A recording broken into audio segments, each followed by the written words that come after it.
Good evening everyone. Today we are going to do the daily Leetcode challenge of 21 January 2023. That is question number 93, restore IP address. It is one of the good questions and it always scared me back when I was learning coding. But now I know the exact approach how to do it. So the question is saying a valid IP address consists of exactly 4 integers separated by single dots. That means it can only have 4 segments separated by dots, and each integer is between 0 and 255. So they have given you the range of numbers which can come in each segment, that is from 0 to 255, and cannot have leading 0. What does leading 0 mean? That means 0 cannot come in front of these ones, because 011 is what, 11, so that's why it should be avoided. So a valid IP address have 4 segments without any leading zeros, and they have given us a string s which contains only digits, and we have to return all possible IP errors that can be found by inserting dot into the string, and we are not allowed to reorder or remove any digit. Okay, and we have to return the IP address in any order. That is fine. So what the important things to notice here, that it should not have a leading 0, it should only have 4 segments, and the range should be between 0 and 255, and it should not have any special characters. So that is what you have to keep in mind. So now let's move on to some examples. So in the first example, we can see what? We are getting two answers. Why only two answers? Because these are the two cases possible. So are they valid iterators? Let's check this. It is having 1, 2, 3 and 4 parts. That is 4 segments, and it does not have any leading zeros. So it is correct. 1, 2, 3, 4. 4 segments, no leading zeros, then it is also correct. But how do we get to this answer? Let's see the second example as well. It is 0.0.0. That means it is not a leading 0, it is a 0 itself, and that is allowed. So that is also a valid IP address. So how do we get to these answers? How do we approach it? What is the intuition? So as I told in the previous video, whenever we have to return subsequences or all the possible subarrays, we think around backtracking or recursion, because that makes our work easier. Okay. So by using backtracking, we can approach this question. But how exactly are we going to apply backtracking here? Let me take an example for you. Before moving on to the example, what are the things I told you? First is 4 segments should be there, and in the segment, the range should be from 0 to 255, and it should not have leading zeros. It should not start with a 0. And whether if it is having 3 segment or more than 4 segment, that is not allowed. So that would not be a valid answer. That should not be considered. So now, what's the best choice? How can we apply backtracking here? So to apply backtracking, what I told you, in backtracking you usually have two choices, whether to include the segment or exclude the segment. Yes or no? That's how you have to apply backtracking here. Okay. So let me take an example. 1, 2, 3, 4 and 5. Can we apply backtracking to this example? Let's try to dry run this. In backtracking, whenever we get a good answer, we push it to our answer array, and when we are not getting a good answer, we just backtrack again and we return. So let's start with 1. When we start with 1, we have two options. We can either add this 2 into the original segment, or we can create a new segment. Okay, so when we add 2 to the original segment, it will become 1 2, and when we add 2 to a new segment, it will become 1 comma 2. Yes or no? Then again we have two choices, and that's how we have to approach it. When we have 1 2, again we have two choices, whether to add this 3 into the original segment, that will become 1 2 and 3, or we can add this 3 to a new segment, that would become 1 2 comma 3. Same goes here, it will become 1 comma 2 3, or we can add 3 to a new segment, that will become 1 comma 2 comma 3. Yes or no? Similarly, this chain will go on, and we will get some final answers.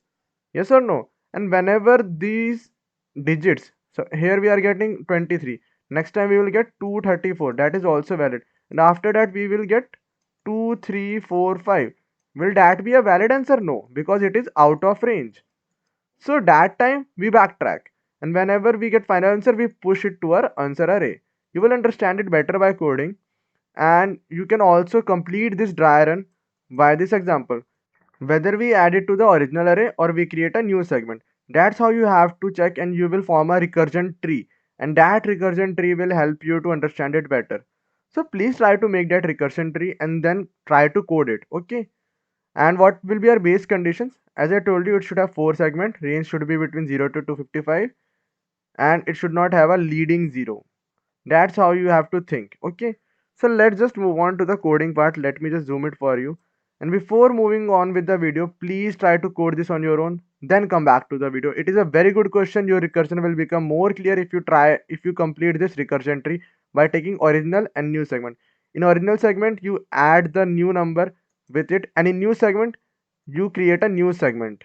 That is what you have to do. And whenever the segment becomes greater than 4, you will break. Yes or no? Because an value IP address only have 4 segments.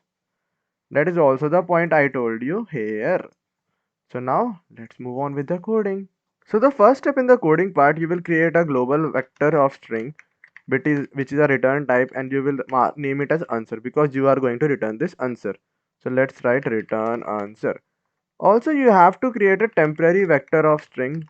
Let's name it as temp, because that will store the temporary value, and we will check whether that temporary string is valid or not. And we will check it by making a function bool is valid, and we'll pass our string s, and it will check whether that string is valid or not.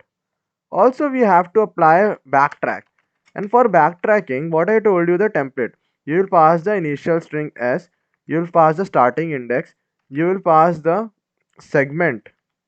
What segment? You will create a segment, name it as, let's say, vector string segment, and you will pass the j index. Yes or no? What is this vector string segment? It is simply your backtrack temporary function. Yes or no? How many temporary segments you are creating? 1 2 3 4. You have to create 4 segments. That is this segment, and you are naming it as temporary string. Yes or no? You will write backtrack start string is s, starting index is I, that is 0.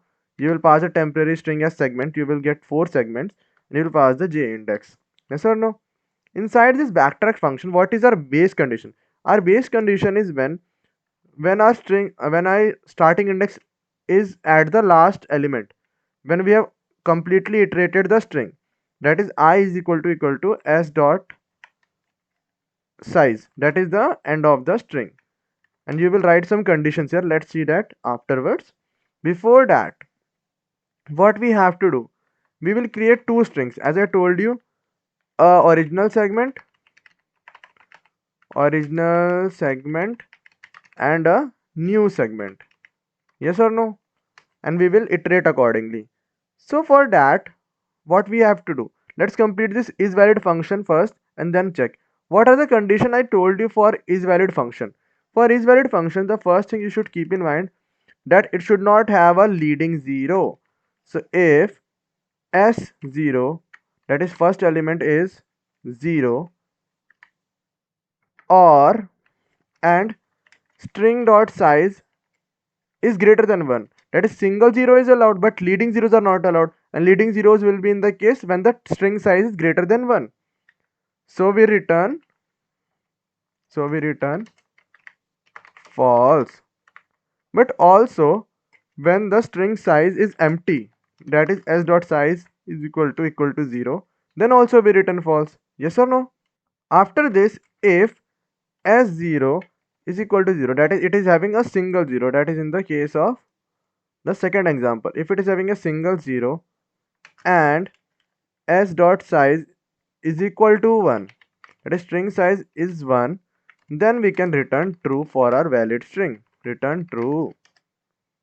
Also now we have to convert the numbers to these types of strings. Yes or no? How can we do that? We will start with int. We will make our number 0. We are not using that as string to integer function. Why? Because that will lead us to some special characters which are not allowed. Yes or no? So for that, we will iterate in a loop and we will convert the numbers to strings. How can we do that? For int I is equal to 0, I less than string dot size and I plus plus. After this, You will convert our string into numerical digits by what is this character conversion to number. How can you do that? By subtracting, as I told you in the string questions, you were subtracting minus a for getting the lowercase character ASCII value, but now in this case you are getting a numerical value by subtracting from minus 0. Yes or no? And also, what the condition? If n is equal to 0 and it is between 9, then it is valid. That are the 10 possible numbers now, which by using which we can form digits. Yes or no? Also we will write num plus is equal to n. But before this step, you also have to multiply our number by 10. Why multiply the number by 10? Because when you are writing 2, there is no issue. But when you are writing 25, it is simply what? 2 into 10 plus 5. That is your 25. And for the case of 255, what you are doing? 25 into 10 plus 5, that is 255.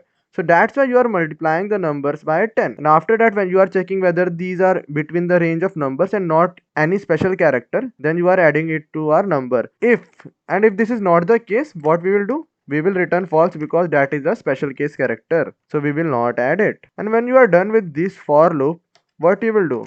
You will check if number is between the range of 0 to 255 or not, and num is less than equal to 255. If it is between the range, then you will return true, and if this is not falling in any of these conditions, you will simply return false. So that's how you are creating a is valid string function. Let me just zoom it out for you so you can see the whole code here.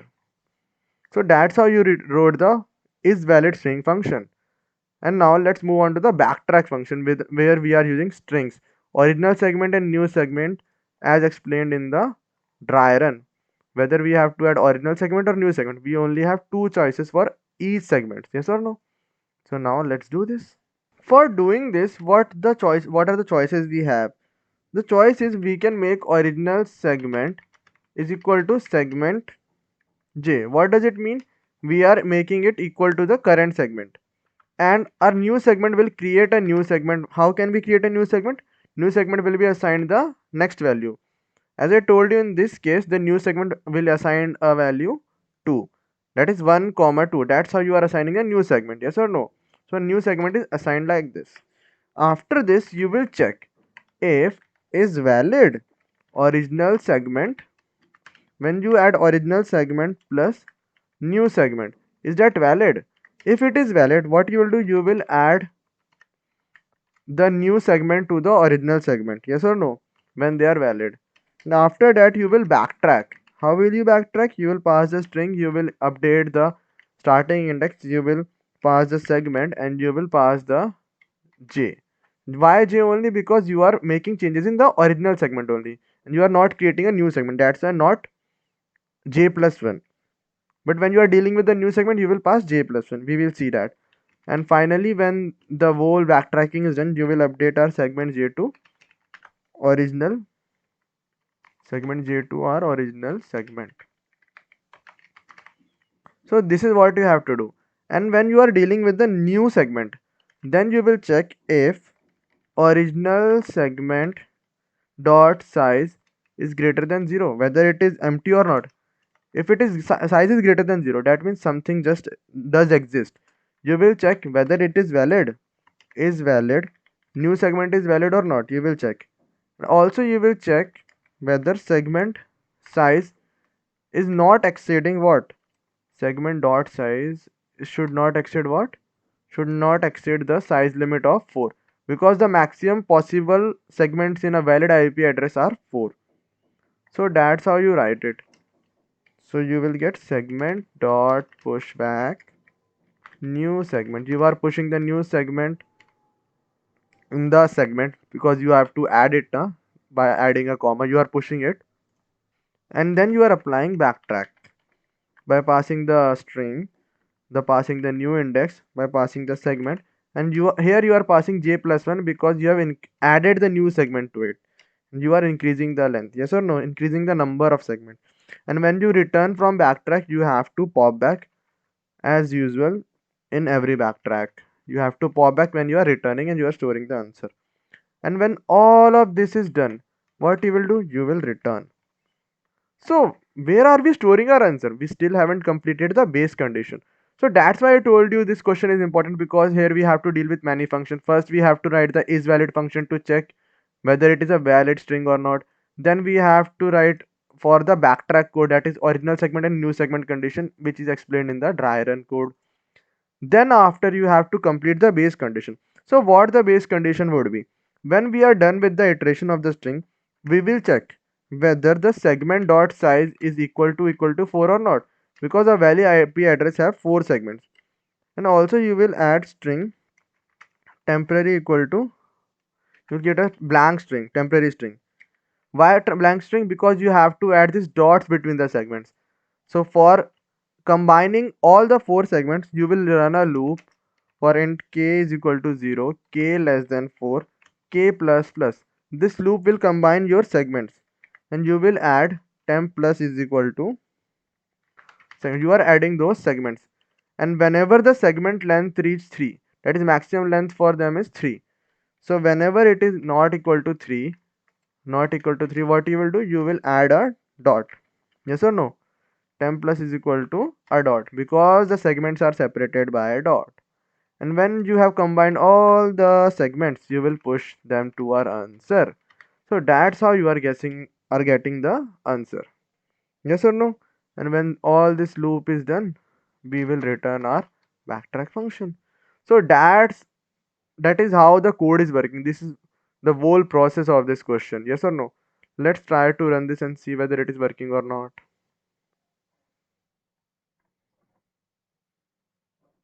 We missed the semicolon at line number 27.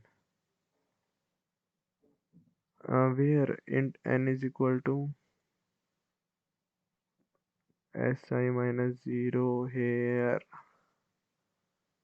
we missed this symbol.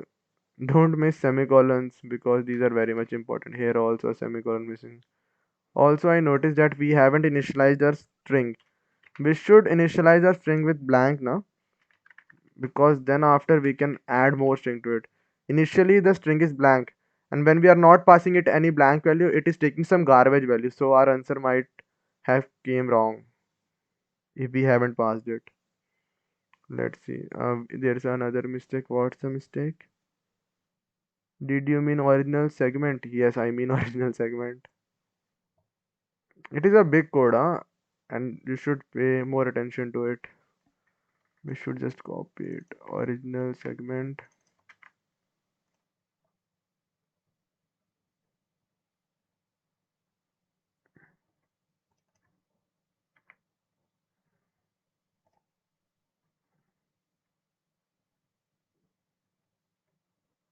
is valid day is valid.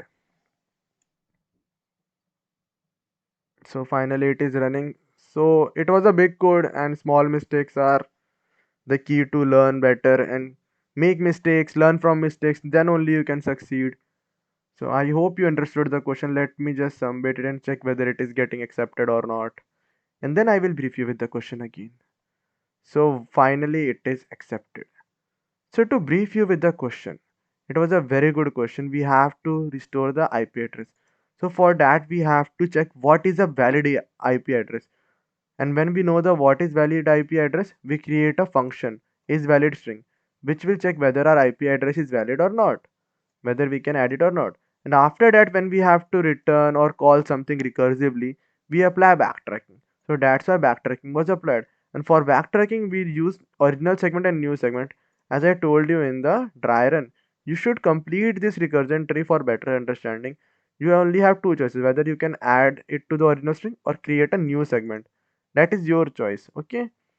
And you put all the conditions together and you make this code run. So what will be the time complexity of this question? So see, the time complexity for this question will be O m power n into n. But when we look it at a bigger picture, what are the choices we have? 0, 1, 2, 3, 4. We can only have segments up to 4 now.